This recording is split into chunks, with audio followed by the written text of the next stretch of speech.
What is going on, guys? It's Sailboat from Sailboat Supplies, and I am back at you with another sole swap hybrid customization project where I'm gonna turn these Yeezy 700s into a pair of golf cleats. Let's hop into it real quick.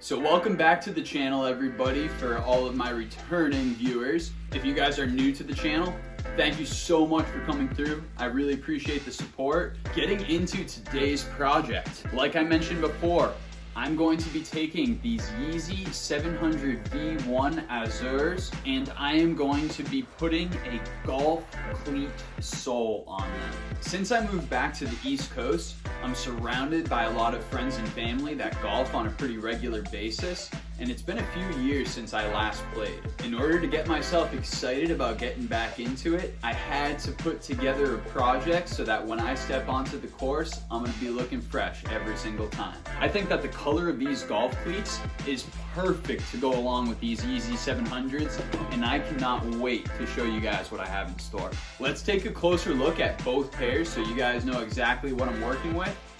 So like I mentioned before, I got a pair of Yeezy 700 V1s in the Azure Blue colorway off of eBay, worn one-time condition for an absolute steal. You can see based on the outsoles that there appears to be next to no wear on these. And the only discernible wear is actually in on those little boost pods right there. There's no wear on the midsole, no creasing. I ended up going with a size 12.5 because I know that these things fit about a half size too small. For the cleats, I went with an Adidas Codechaos. These are unfortunately not removable spikes, but I really like the tread and I think that this is going to be a really nice cleat for the course. I went with a size 12 for these because the soles are definitely a true to size 12. Now that you guys have had the opportunity to see these kicks up close, it's time to begin the sole swap process. The very first thing that we're gonna have to do is remove the soles from both the cleats and the Yeezy 700s, so we might as well get into it. I started off with the removal of the sole from the golf cleats first, utilizing my standard removal procedure with a steam gun and acetone.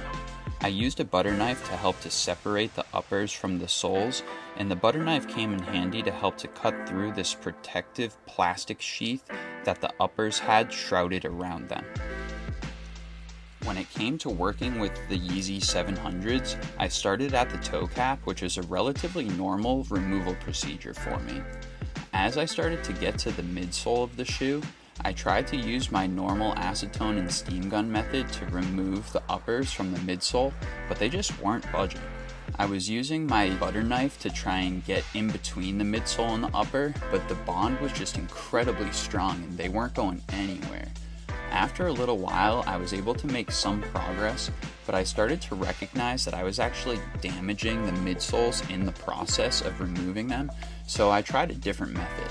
I went to the boiling water method and I tried to pour that into the shoe, but because of the separation that I had done at the toe, it actually all leaked out the front. Not only that, but it really didn't seem to help with the separation at all, so I tried to go back to my steam gun. I was just striking out, so I decided to give out on the Yeezy 700s until I had all my tools at my disposal, so I just finished up with the golf cleats for the day.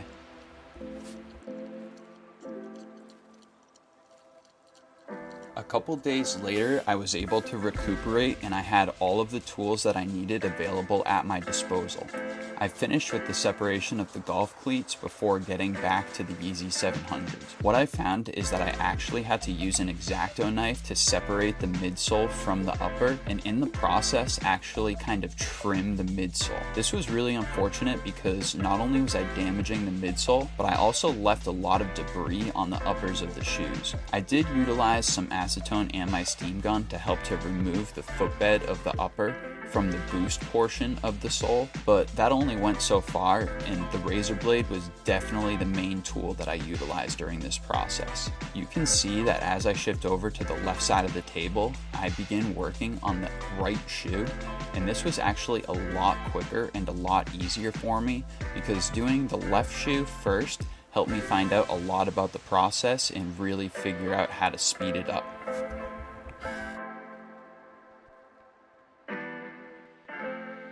So as you guys are able to see from the video, I was successfully able to remove the soles off these Adidas Golf Cleats, as well as these Yeezy 700 V1s. I'm not gonna lie, this is one of the most challenging separations that I've ever done before. Let's take a closer look and I'll tell you a little bit more about the separation process. Before we get into our prep work, let's dive in a little bit deeper. Starting off with the Yeezy 700s, as you can see by the previous footage, I had to use a completely non-traditional way of separating these in comparison to what I'm used to. The way that this midsole is formed, it essentially sticks directly on the suede material of the uppers here, and because of that, it will not separate with acetone, it will not separate with heat. So what I ended up having to do was literally slice the uppers from the midsoles and try to sacrifice the least amount of material as possible throughout the process.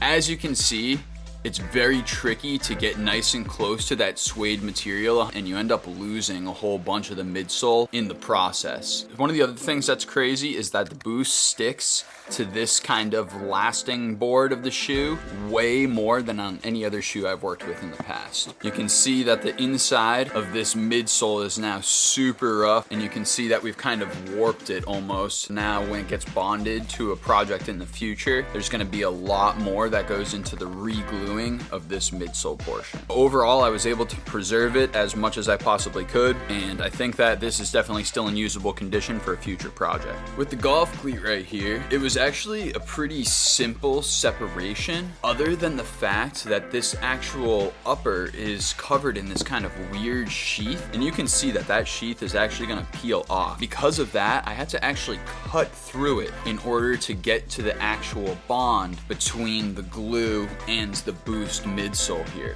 I have a whole bunch of this exposed sheath that stuck to the boost midsole after cutting it off that I'm gonna have to remove to get these things prepped. Now that you guys have had the opportunity to see these kicks up close, it is time to get them all prepped up and ready to be re-glued. So let's get into that process. During the prep process, I found out that my Dremel was my best friend. I started utilizing an X-Acto knife to try and remove the midsole debris, but the risk of damage was too high and it was going to take way too long to remove everything safely and effectively. So instead, I switched to my Dremel, and after I experimented with several bits, I ended up finding some that worked really well and that seemed to be very safe in maintaining the integrity of the suede. I probably should have experimented a bit more to see if there were any bits that would have helped me to remove more glue from the uppers, but overall I was very happy with the results I was able to achieve utilizing the bits that I did use. The bits that I was using were also very beneficial on the boost. I just had to be a lot more delicate so I didn't cut into the boost midsoles. At this point in time, I have done the majority of the prep work. All of the junk that was on the uppers of these 700s has been removed, and most of the junk that was on the midsoles of these golf cleats has also been removed. We're getting very close to actually being able to attach the components. Before we get into that, I wanted to give you one last close look at how everything looks when it's pretty much all the way prepped, and then we'll get into the final steps of the prep work and talk about what we'll be doing for gluing these shoes right after that. So taking a quick look at the upper here, you can see that there's still a very distinct line where that midsole was glued to the upper. And it's really challenging to get all of that junk off unless you actually shave some of the suede down. I'm gonna be trying my best using a suede eraser to even out those lines a little bit more. Unfortunately, you can see there were a couple of parts where I actually nicked into the uppers of the shoe during the sole removal, but it's just unfortunate that those are gonna be a part of the shoe now. The bottom, nice and clear. That really just needs a quick little acetone wash to make sure that there's no excessive adhesive from the previous glue. And again, you can see see over on the medial side of the shoe. A little bit beat up, but overall, still pretty good condition. Left shoe, quite honestly, I think that this was a little bit of a cleaner removal overall. It took a lot longer, but there's a lot less nicking within the actual suede of the upper here. There are some nicks towards the heel of the shoe, which is arguably the hardest part of the shoe to remove. I'm gonna get into all of this and see if I can try to even out those color lines a little bit. I just really wish that the suede was a little bit more continuous. Onto the midsoles here. You can tell that they're still pretty dusty from all of the shavings from the Dremel. That'll be a pretty quick and easy clean. I just need some acetone and some cotton balls, and we'll be able to get those things looking spick and span and ready for a reglue in no time. Now that you guys have had a little bit of a closer look, it's time to finish up the prep work and start to get these things prepped for a glue job. The last portion of the prep work was definitely some of the most tedious prep work that I had to do. There were just a lot of cotton balls and acetone involved. I even had to break out the Dremel again, and I had to find a finer pointed tip that I could utilize to get into some of the nooks and crannies on the Boost midsole that still had some of the excess glue and debris that I needed to remove. In order to apply a fresh layer of glue, I like to prep as much as I can by trying to align the shoe up as best as possible against the sole that I'm going to be utilizing. I use masking tape to layer off the parts of the shoe that I don't want to glue up, and then I apply one layer of thin glue, wait 30 minutes for that to cure, and then apply a second layer of thin glue to all of the surfaces I'll be gluing. Alright guys, a fresh layer of glue has been applied to the soles and the uppers. We've waited for 2 hours, the glue has totally cured, and now it is time to bond everything together. This is obviously the most important part of the process. This is very much do or die, and I'm going to be honest with you, I really don't want to strip these things and go for it again. So let's hope I can get it on the first try. The bonding process is always one of the most stressful parts of one of these projects because you don't want to screw up the alignment and have to redo the entire process for one of the sides. I started off with the left shoe to try and learn how to align things appropriately, and luckily the uppers seated very nicely into the soles of the cleats. Unfortunately, I did mess up a little bit on the left toe cap, but luckily it doesn't mess with the comfort of the shoe at all. Alright guys, that part actually went a little bit better than expected. There's still a ton of cleanup work to do, and I still have to get these front kind of wing tabs all glued down. I didn't put glue on them before because I didn't have good markings for where they were going to be specifically. Let's go ahead and do that right now, and then we will get them all glued up about 10 minutes after letting them cure. One of the things that I'm learning with the bonding experience is to take my time. If there are certain spots that I don't know are going to align appropriately, such as these front tabs, sometimes I don't apply glue so I can apply it later on when I know the alignment is going to be absolutely spot on. I utilize my clamps to help to pinch the uppers together, so then that way when I applied my glue, the surfaces wouldn't immediately tack together as soon as they touched one another. Luckily, this gave me a little bit of time to lace up the shoes and get them a little bit more prepared, and then I was able to add a little bit more heat to press down the front tabs, so then that way I could complete the bond between the soles and the uppers. During this point in time, I also checked for any spots that might need a little bit of extra glue, and I applied it using a toothpick. This was really useful to get into any small nooks and crannies that seems like they might have needed a little bit of an extra bond.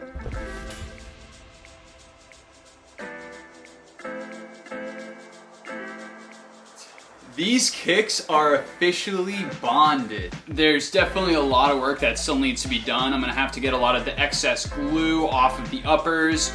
I'm gonna have to do my best to try and rejuvenate the suede. Overall, these have turned out really, really nicely. It was an insanely challenging project. 700s are a pain in my neck. But real quick, let me show you what they look like right now before a little bit of a restoration. So taking a close-up look here, the right shoe, as far as balance is concerned, looks really good. It's centered really nicely, and obviously it's just all of the stains from the midsole to the upper attachment that still need to be cleaned off. Right shoe looking pretty good. Left shoe was the first one that I did, and unfortunately this one is a little bit more off kilter. It's kind of tilted over towards the lateral side of the shoe. Overall, it still looks pretty good. I did the shoe first because there was a little bit more damage in the upper, so I figured that if there was a little bit of a misalignment, that at least I could learn from this one and try to get that right shoe as crisp as possible. And I would say that I was definitely able to do that. Overall, both of these shoes looking real good. I definitely have some excess glue that I need to clean off and try to even out these lines a little bit better. But otherwise, I'm really happy with it. All right, so you guys have seen these kicks close up. As you can tell, they're pretty dirty. The suede has faded a little bit. It's been warped a little bit from the whole entire process of using all the heat and chemicals. So what I'm gonna do now is try to rejuvenate the suede a little bit. I'm gonna be using some New Life shoe products, and we're gonna see what we can do to get these things back to 100% as best as they can be. This process to remove what was remaining of the midsole and the glue from the uppers of these kicks involved a lot of sanding. I used a low grit 120 grit sandpaper over and over and over again to remove layers and layers and layers of glue from the uppers of these kicks and try to restore a little bit of shag to the suede that was underneath. I would utilize a nylon brush to help to wipe down all of the debris, and I would spray my shoes with New Life Kicks Just Suede to help to restore some of the luster to the kicks. I also use a motorized nylon brush to help to restore some of the shag to the suede and bring back some of the texture.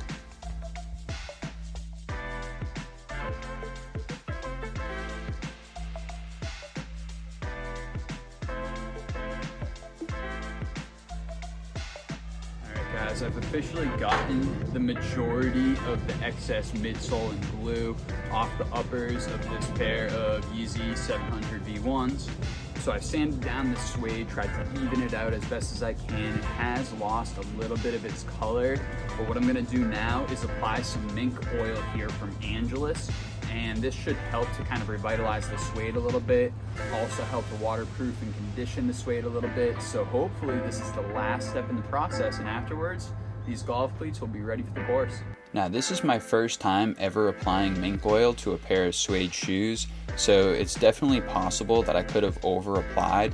But one of the things that I recognize is that the suede actually took on the mink oil very nicely, and it really restored some of the original color and luster back to the suede. Now, about 5 minutes after they were all done, I took some paper towels and I wiped off all of the excess mink oil, and it actually didn't seem like there was too much because I think that this suede just absorbed it all, quite honestly. So I finally got to the point with these Yeezy 700 golf cleats where I had to call it quits because all of the work that I was doing was actually getting to the point where it was damaging the suede a little bit. I'm really happy about the way that these things look. I think that the 700 upper is a really cool shoe. I'm really happy about the actual cleat that I picked because the colors match up really nicely, and I think that the shape worked out pretty well in the long run as well. So taking a close look here, you can see that that kind of darker lower level of suede is now a lot more even with the upper exposed layer of suede. Of course, it was impossible to remove all of the glue and midsole that was there without damaging the suede, but I did the best job that I could while still trying to preserve the suede and preserve all of the characteristics and shape of the upper. One of the most major flaws that I'll have to keep in mind for the next time is the alignment of the toe cap. You can tell that on this left shoe, it's a little bit lopsided in comparison to the right shoe, and it doesn't affect the fit at all. Another section that was kind of damaged during the removal process was this specific layer of suede right here, where I tried to cut into the suede to remove the midsole. While I thought it was going to be better in the long run, it turned out that it left the suede a bit more damaged. Overall, a very challenging pair to work on, but very rewarding and definitely gave me a lot of experience. When all is said and done, I am extremely excited with how these things came out, and I cannot wait to get them on the golf course and see how they play. This was by far the most challenging project that I have ever been a part of, and it took me nearly 40 hours to complete. I'm really pumped that I now have a Yeezy Golf Cleat that nobody else in this world has, and I cannot wait to get these things out on the course. I'm really curious to hear what you guys think about this project though. Are Yeezy Golf Cleats something that you might be interested in? Let me know in the comments below because this could be something that I could make in the future. If you guys enjoyed what you saw on the channel today, please take the couple of extra seconds to click the like and subscribe buttons. Doing so goes a long way in helping to support the channel, and the more support that I get, the more content that I can produce like this for you guys. If you're curious to see any of the other projects that we got going on or anything that we have for sale, check out the website at www.sailboatsupplies.xyz. And if you're more into the day-to-day ongoings of Sailboat Supplies, you can always check out our social media at Sailboat Supplies. I really appreciate all of you that came around for this Soul Swap hybrid, and I appreciate everybody that stuck around until the cold, bitter end of this video. You guys already know that I'm Sailboat, and I'm out of here.